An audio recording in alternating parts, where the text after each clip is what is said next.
Hi, I'm Amy Edwards, and welcome to the Edwards Table. This podcast is all about real conversations, the kind that come from life, love, family, friendship, and all the messy, beautiful parts in between. I started this show because I believe in redemption stories and in sitting down together to talk about the things that shape us, heal us, and sometimes just make us laugh.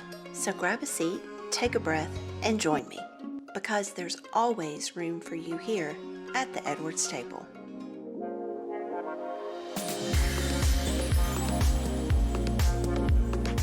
Well, hey y'all, and welcome back to the Edwards Table podcast. I am Amy Edwards. I am so glad to have each of you here today. Shout out to everybody who's been on this fun journey with me, and welcome to anyone who's a new listener. So glad that you're here today. You have jumped into a little mini series in the month of March. I am talking about just my whole story, right, has been kind of the theme of this whole podcast. So if you want to hear my actual story, go listen to season 1. And if you're still around and listening to me now, we are talking this whole month just about the different things I'm still learning as I'm on this journey of healing and just being my best version of me. So last week I talked about things I'm still learning about, right? Love. It can be kind of sticky and tricky. But this week talking about trust, and trust definitely for me is a biggie. That has been one that all trust was broken in my life with both of my parents in my childhood, and friends, people who should have protected me and left me well, sadly did not. And men that were in and out of my life that broke trust in terms of, not being faithful to my mom and things of that nature. So I've had this long-standing relationship with lack of trust since I was a small child. And that forever shaped who I was in terms of my survival skills, how I'm able to protect myself and things like that. But also it created a whirlwind of mess for me to be cleaning through and cleaning out as I've become an adult. So if you are someone like me who maybe had your trust broken as a small child and just jumped into your 20s and just started going into life and didn't necessarily learn how to trust people again, this definitely is a good episode to jump in on today. Also, impact to faith, like trusting God. If your whole world around the people in your whole world let you down, then what in the world is that supposed to look like when it comes to trusting God and your relationship with Him? So I can tell you from my personal experience, that's what we're going to talk through today and give you kind of where I am, how I've arrived, and then how I'm hoping to grow and moving forward. So when I was talking earlier, I said about my childhood and trust, and what I learned very young is that the people who are meant to be trustworthy, so parents, relatives, teachers, friends, I learned very quickly that no one could be trusted. So I've shared, I know, along the way in other episodes about my childhood, that I have an abusive father, and unfortunately that information was given to some folks that I actually went to school with, which then in turn came back to me. And so my 5th grade year was a pivotal year for me as a student. I was extremely emotional, and with that lots of tears and unable to really get words to go with my feelings, and being able to tell my teacher why I was so upset and whatnot. And so I spent most of my 5th grade year out in the hallway. And my teacher, I don't hold animosity or resentment toward her, but it taught me pretty quickly that, at 10 years old, 5th grader, I was not really apt to trusting adults, because a teacher to me at that time, should be someone who I can trust, who I can rely on, and be able to go to if I was having a problem with another student. And unfortunately in my 5th grade year, that wasn't a possibility. So for me, like I said, trust broken from wee tiny little girl well up into my teens and tweens, and probably even young 20s. So for me, trust was inconsistent, it was unsafe, and it was conditional.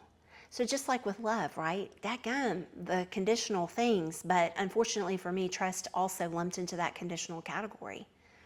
And because of those aspects that I learned, what I put with that in my head was do not rely on people, stay alert, and be self-sufficient. So for me, learning how to stand on my own 2 feet quickly, not have to rely on anyone for anything, and then to just be able to go do it by myself. And I learned how to do that very well. I learned how to work out of my own problems. I learned how to solve my problems if there was an issue. If I had a difference of opinion and I might have spoken out about it, but then was met with a lot of resistance, I would just stop and back up and walk away because it wasn't worth it to me. So what that turned in to me becoming is a person, for me to say I had trust meant that I had control. I was hyper independent. And emotionally, I was distant. So I know I joke around about, I've never ridden a roller coaster, that kind of a thing. Never will, because I am a control freak, but that's very much where this comes from, right? This lack of trust, this learning. Trust is a very negative thing. And in order to be able to trust someone, you just have to do it all by yourself. Don't let anybody else in, do it by yourself. And then also just this hyper independence that I don't need, it's not even feminism, I don't need no man, but I don't need nobody. I don't need a man or a woman, none ya. I just do it all by myself. The flip to that is then also being in control. What I can feel like I have control of. So that's very much what trust became to me. And I'd love to tell you that I got help as a young teenager or young adult, but unfortunately I did not. And so I carried this into my adult years. And it took many broken relationships and broken opportunities and some growing up into I became a mom pretty young and got married pretty young. So I was in my early 20s, I got married. Within a year, I got pregnant, had our first child the second year, so we were humming along pretty quick, but I was 23 turning 24 when I had our first child. And so at that moment, I was surviving, right? I wasn't worrying about thriving in that time of my life. I just needed to keep another human alive and keep myself and my husband alive, and that was pretty much where we landed. But as life moved forward and I got closer to my 30s, it was very evident I was going to need some help, because being ultra independent, not that there isn't a time and a place for that, but when that is the way that you cope and actually allow yourself to trust other people, it's impossible. It's impossible. You can't have a relationship that way. And I learned a very hard lesson through some really difficult situations in my own marriage because of that. And that's what it took, was I needed hard things to happen, and then I needed to figure out, you know what, I don't want to live like this anymore. I need a solution. And so for me, my solution was, one, becoming more self-aware, but two, getting some professional help. Like I've shared along the way here, I didn't have a relationship growing up with a parent that was pouring into me and teaching me these skills, if you will. And so I needed somehow to have somebody that could speak into that more for me and help me navigate, I don't like this. And at the time I didn't even realize it was a trust issue, and that it was because I didn't trust people that I was having such a hard time. But I knew that I was a miserable human because my life kept feeling like it was spinning out of control. And the more I tried to make it better feeling and more what I thought was the normal and good, if you will, air quoted, the worse it got. I mean, it just kept going off the rails, and it felt like I was spinning off of a cliff and whatnot. And so, like I said, for me, I knew self-awareness. So, which, yay, I did start seeing I needed some help. but in order to get that help, for me, professional counseling was a really good avenue for that. So, having this broken trust, just thinking about what that does for us and what it definitely did for me personally is, one, is building these walls around myself. And my walls are not only really thick, so I keep a very large distance between me and other people, but they're also super tall to where I hide who I am to people, right? Is very much how I survived back in the day. Is I would hold people at a very far distance, but then also I would not allow them truly to see me. So if you joined me last time, what I said in that last episode, talking about learning how to love and continuing how to do so, is that I tend to be very chatty, but when I'm talking, if you pay careful attention, you're really not hearing much great information from me. I'm just talking a lot, but I'm not truly telling you how I feel, what I think, what my opinions are, and that kind of a thing. In fact, if you were to stop me today and ask me, hey, Amy, what's your favorite book that you've ever read? I'll have a hard time telling you that.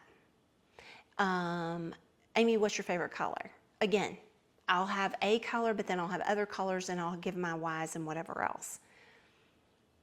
So I'm not truly giving you like what you're asking me for. I'm telling you a lot of things that may or may not be applicable, but it gives you the feeling that I've given you an answer. It's kind of how I do things.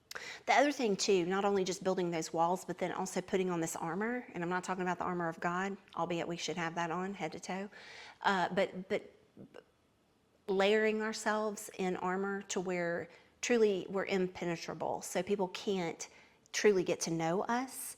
And it's very easy to do. It's very easy to believe that you're protecting yourself. For me, I easily have believed that for a very long time. And yes, putting ourselves out there, we're taking a risk, right? And letting people truly get to know who we are, with the understanding that rejection is a possibility. And that's really hard when your trust has been broken. At least it is for me. So what my version of trust became young, and what I started believing because all that trust was broken so young, what I replaced what trust truly is with is expecting disappointment, testing people, and preparing for loss. So instead of allowing someone to potentially hurt me, I would already have it figured out, and I would have such a low expectation of what was going to happen that I wouldn't be disappointed because they couldn't let me down if I didn't have a standard that was high. They couldn't hurt me because I wouldn't allow them to know me well enough to really say or do things to me that are painful. And I have all of these layers over me so that no matter, even if maybe they make a good guess, it's still really not going to do much to me. So out of all of that, honestly, let's be real, trust feels really risky. I think especially if you have had some really traumatic events in your life and people have completely broken the trust with you, it is a big deal to allow yourself vulnerability to actually try trusting people again. And one of the more painful ones for me is the dependence on others. So like, if you're going to trust someone, that means you're depending on them to be a man or a woman of their word. You're depending on their actions to speak to what they're telling you, and you're opening yourself up for potentially being hurt all over again. And I think for me, some of the things that I would fear, and even still will fear, is if I open my life up to someone, allow someone in, they get to know me, I share bits and pieces of myself, and they reciprocate, right? We become friends. There are those fears of being let down, of being rejected again, and quite frankly, of losing control. That is such a big thing for me that I struggle personally with.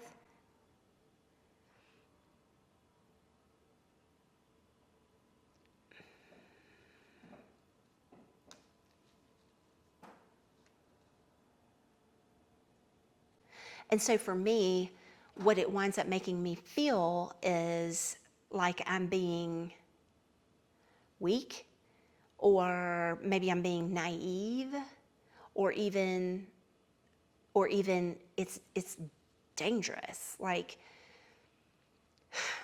I think one of the beautiful gifts that God has given me in going through so many traumatic events and just having to heal and grow out of that is He has given me an intuition.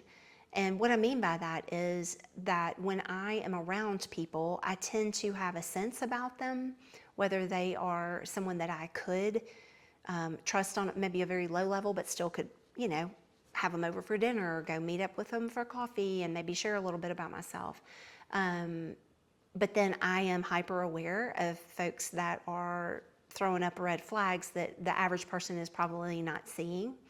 And so for me, it's thankfully a nice gift that I've been given out of the messiness of healing from trauma. So, when I started this journey of healing and learning how to trust again,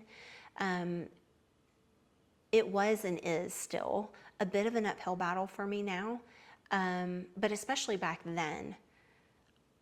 I think so let me say this. I think because I was abused by my father and I have a very I have a difficult relationship with my mother. I do not have my grandparents anymore, and even when I did have them, I really didn't get to interact with all of them regularly. And so my little circle of family is very tiny, and who I was able to turn to typically was going to be family friends or to myself. And so I think that when I began my healing by going to counseling, one of the things that I had to learn that I'd never learned before is that there actually are people out there that love you. And albeit they're human and they're going to hurt you sometimes, they're going to do things or say things that will hurt your feelings, they are always going to come back to that space of loving you and give you reason to continue trusting them. And the biggest relationship that I experienced that in is in my marriage to John.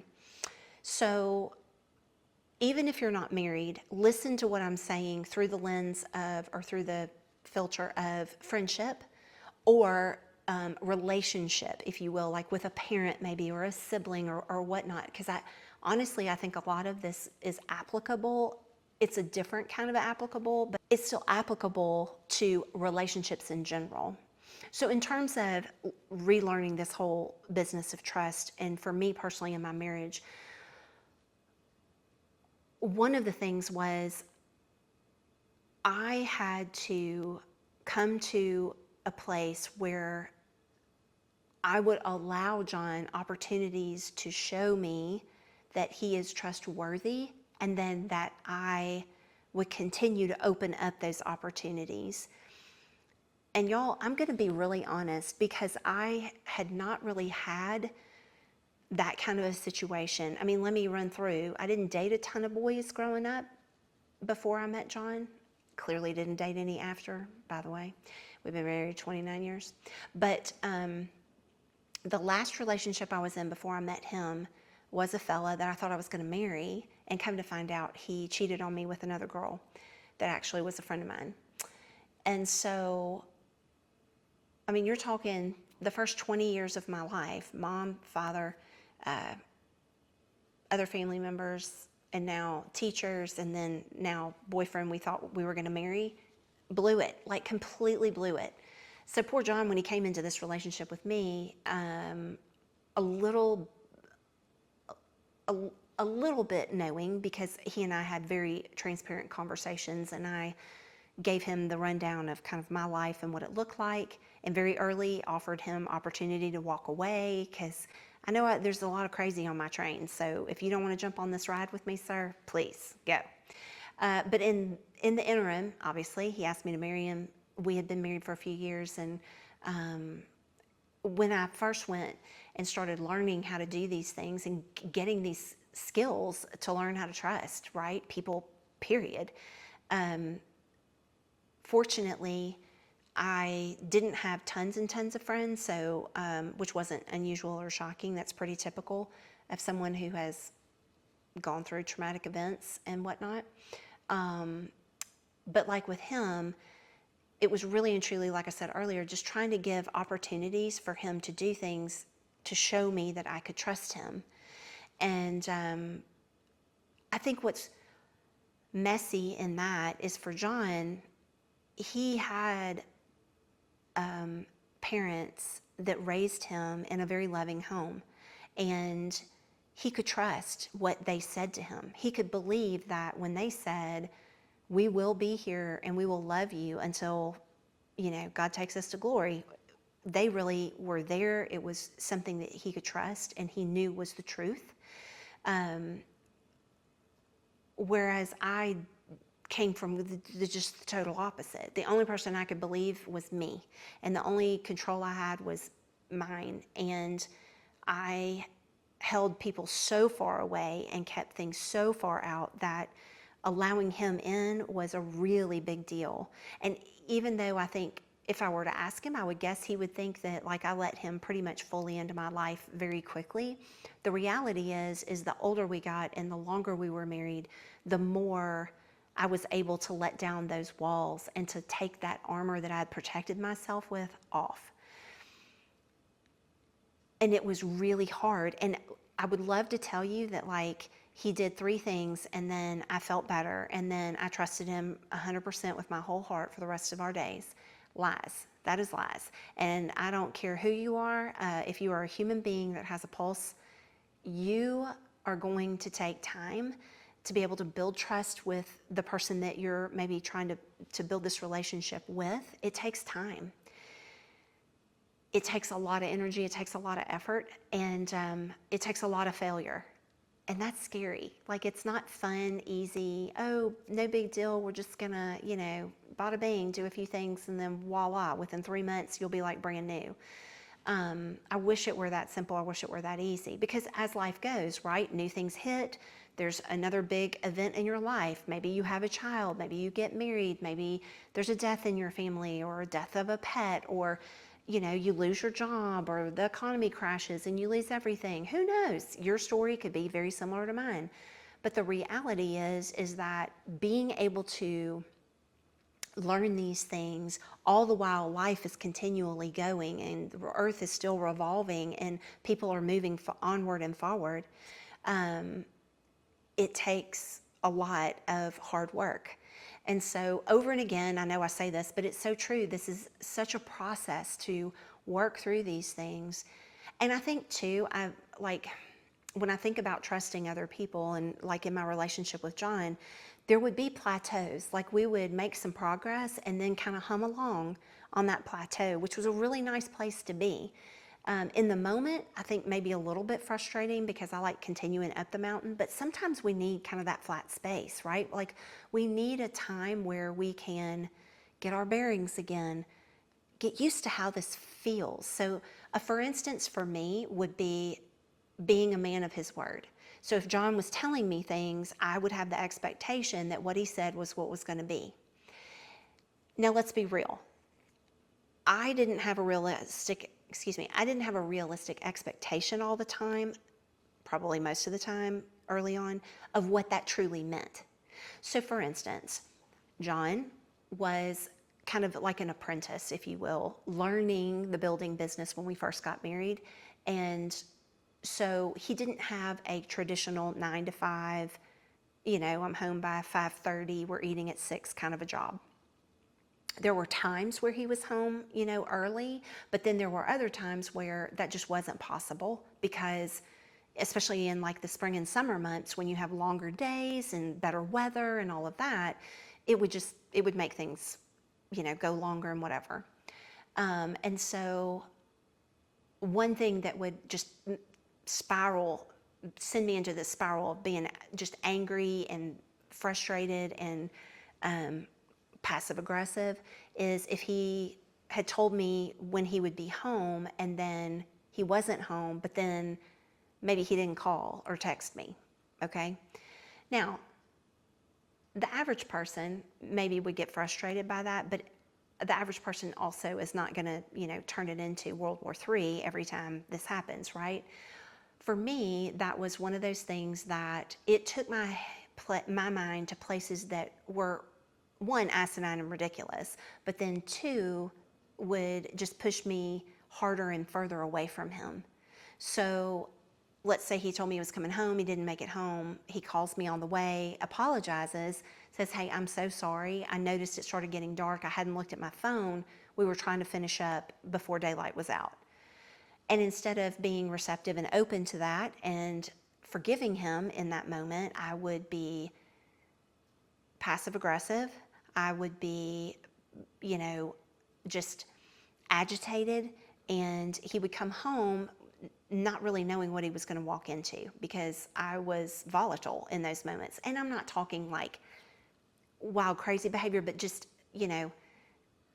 grumpy and pinned up, and I'm not going to talk to you, and, passive aggressive to the nth degree. I mean, seriously.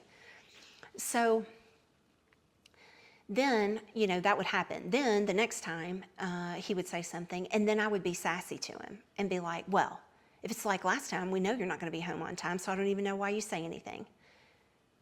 Super childish, but also, like I talked about before, that's definitely something in terms of trusting another person and loving another person, right?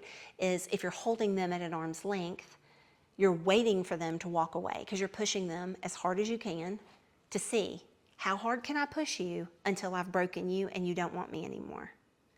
That was how I coped with things. I think that's a very common way that many of us do when we have been through really hard things. I really do. Maybe you've gone through a really messy divorce or just a really messy relationship, right? And that is so much easier. It is so much easier to put your hand out and not let anybody pass, not let anybody in, and just when they start to come too close and you just keep shoving them back and shoving them back, and you push and you push and you push until they don't want to be pushed anymore and they walk away. And that was very much how I dealt with John in our marriage. I would push and I would push and I would push, knowing one day in my mind, knowing all men walk away, all men leave. He's going somewhere, and good riddance. Now, if I were to step back and actually think about it, it broke my heart, but also I felt deserving of it. I felt in my mind that I can't really trust you, and because I can't trust you, you can't love me because I can't fully love you. And therefore, it's better to let you go than it is for you to stay here because I'm going to hurt you more. That's really and truly what the bottom line was for me. And so this whole broken trust, and then trying to learn how to trust as an adult with no childhood skills, very messy, does not make for a great start to a marriage. It makes it really hard. And but the beautiful part about that is, even though it made it really hard, it also grew a very strong bond for John and I. It's funny too, it's very interesting because John can be someone who is not as patient with others as he is with me. Like, he'll let me yammer on and baby whine and do my thing. And he knows, like, he'll let me kind of get it all out of my system, if you will, and then we'll sit down and have a conversation. And he's learned to do this with me where he'll say, I know the words that came out of my mouth were these, and he'll say them. And what I was intending for you to get from that truly was exactly what I said. Like, I had no underlying anything. I truly meant what I said. And another way that this would kind of would, and still sometimes even to today, still comes out, is like, in my mind, I'll have this expectation of what, I'm trying to think of a good example. Like, what would be a good situation? Like, if we were to, here's a good one. So let's say I've said to him, like I did the other day, because like we'll kind of sit together in the mornings, and after we've read our Bible, pray together, whatever, then we'll do like a quick rundown of our day. One, for accountability, but then two, just for a heads up, kind of what's going on, whatever. because we own a business. I do the podcast, and then we both have groups that we meet with, mentor, love on, and all the while being mom to Matt and Quinn, and whenever he needs us. So like we were having a conversation the other day, and we kind of did the rigmarole of what I'm doing, and it was a Monday, and I typically am kind of in the flow of like on Mondays. Usually I will clean house. And I'll pick a part that I'm going to do. So almost always I'm cleaning bathrooms on Mondays and finishing up any laundry I didn't get done over the weekend. But I had this whole list of stuff that I really want to get done, and I still have the list, by the way. But like I want to do a deep clean, so I want to like not just mop the floors, but like do it multiple times with the steam machine, and like it's springtime, so I want everything fresh and clean, ready to go for the year. Listen to me. It ain't gonna be a year before I mop. God help me if it is. But I had said that, and then also our flower beds, because we live in Central Texas and Mother Nature thinks it's hilarious to have spring here, so we just jumped straight to summer. It's in the 80s, why not? So I need to get out there. We have rose bushes and things that need like clip back and whatever else. So I had told him I was doing all of this stuff. Well, the week before, he had a cold situation that was like this weird thing. I don't know. No fever, but like didn't feel well. Had to kind of take a day off kind of a situation, but progressively got better over about 5-7 days. And then when you know it, Maddie got it. And then a few days later, I started coming down with it. Well, I didn't know Monday morning I was really coming down with it. I kind of felt like the tickle in the throat situation, nose kind of a thing, kind of feeling like maybe a little cold situation's coming on. And by that night, I like had to cancel my plans for Tuesday because I was like, there's just no way. I know this is contagious and whatever. And I didn't really necessarily feel horrible, but I didn't feel 100%. And for me, my big thing that I struggled with was my breathing. It was hard to breathe. And so I would feel tired all the time and winded. But I could still, I'm not like laid out with a fever and a headache and aching body or anything like that. And so in my mind, rest was not acceptable because I had made this long list and whatever else. But then reality was my body was like, ma'am, you're going nowhere. So park it and enjoy creating social media posts. But past that, that's about all you got in you. And so I got kind of grumpy about that. Like it frustrated me because I had said to him on Monday, I'm going to do these 3 things. And they were big things and I wanted to knock them all out. And I didn't do any of them. I got none of them done. And I think it was on Wednesday, maybe a couple days later, so still trying to get well or whatever. And he came home from working all day and he asked me, hey, I can't remember what the thing was, but he asked me if I'd gotten it done. And y'all, that was like he had lit a blowtorch and just shot it at my face because it set me on fire seeing red. I was so angry when he said it. And if I were talking to you probably 10 years ago, like in my 40s, that would have been me flying off the handle, getting all shrill and angry and just being nasty back to him. And let me just say this. He didn't have any kind of attitude in the voice. There was no tude in the voice. There was no sass in the demeanor, nothing. He literally was just asking, hey, did you get this done today? However, I took it and ran with it in the wrong way, which was that he was questioning whether or not I was being productive. Oh. And that wasn't his intent. That wasn't what he asked. Those were not the words he spoke. And one of the things that I have learned, especially in these past, I don't know, maybe not 10 years, maybe 5, but more so in the more recent few years of our marriage, is that if John says A, B, and C, John means A, B, and C. If I say A, B, and C, I mean A, subpoint 1, 2, double I, 3, 4, single I, 5, 6, B, subpoint 1, 2, 3, 4, C potentially subpoint 1, 2. Okay? So he is literal in what he says, whereas a lot of times I will not be speaking in metaphors, you know what I'm saying, but there are underlying things that attach to my words. That is very much how we as women and they as men function in terms of communication. We communicate from an emotional standpoint, and guys communicate from a provision standpoint. Providing bullet points 1, 2, 3, A, B, C. That's it. There's nothing else to think about, talk about. That is literally what they are aiming to go and accomplish those tasks, right? Whereas we as women a lot of times will, it's not that we don't accomplish tasks, it's how we filter all of that and then communicate it back out. We communicate it back out with the expectation that who we're communicating to is doing the exact same thing in how they're talking. Not the way it works for men, definitely not.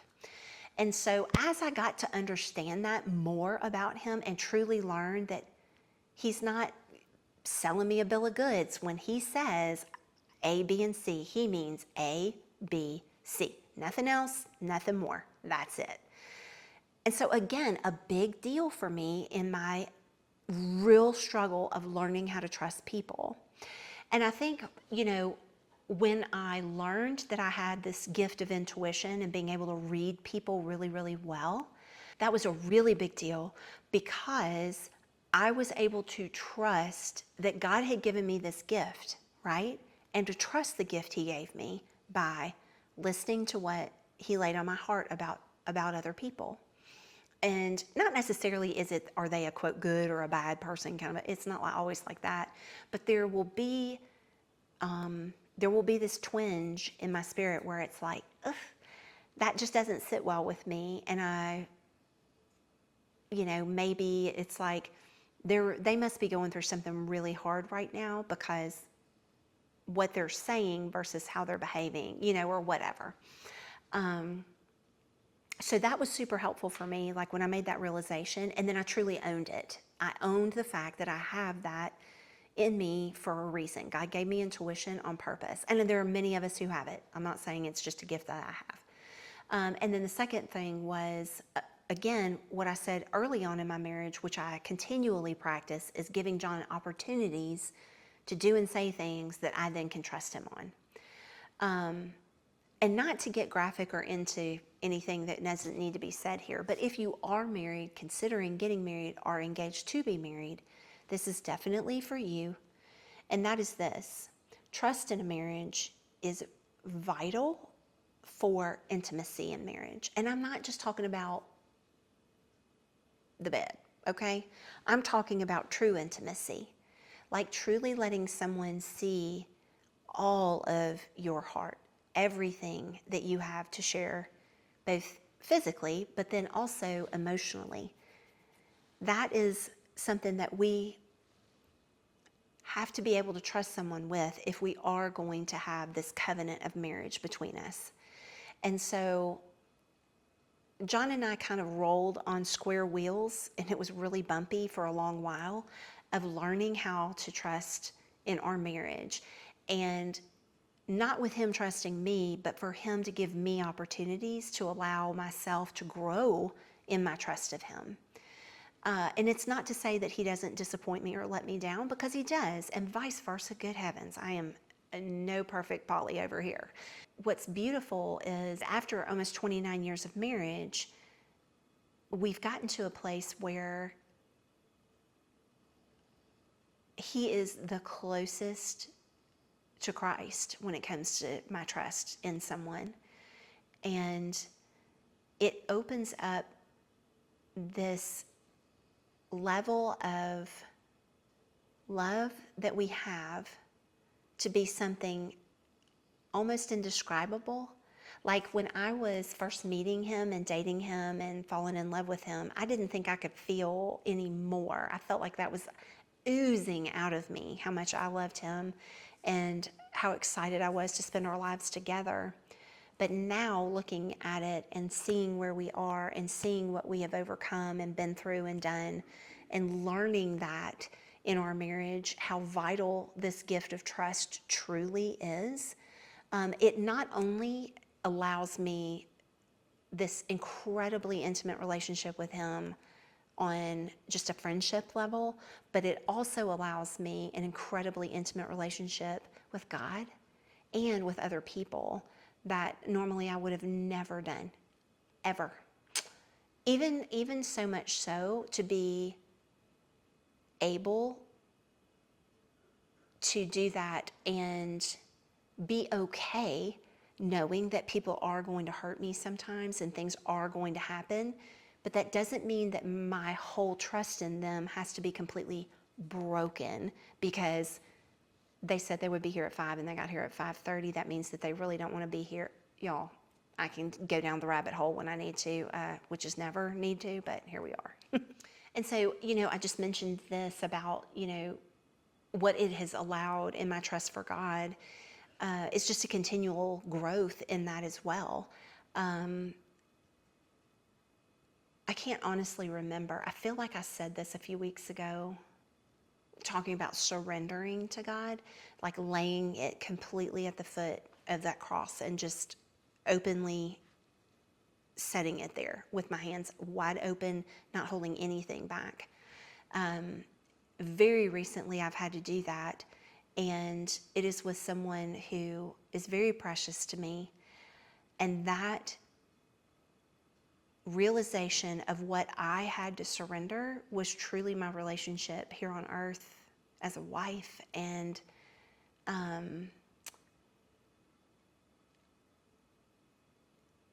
it was very hard to say out loud and in the moment, but it was very necessary for me to be able to trust God completely with my life, with John's life, and what he needs to do with us and through us, right? Like whose lives he can touch because of us and our words and actions and things like that. But this gift that John's given in being someone who is trustworthy, being a faithful husband, doing what he says he's going to do, owning it when he doesn't, and asking me to forgive him if he makes mistakes and whatever else.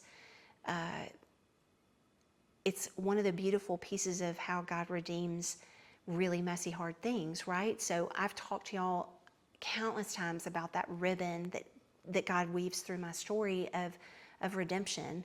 And even though I was a very broken little girl who grew into a very broken young woman, I am very thankful that I have grown into a very healed woman.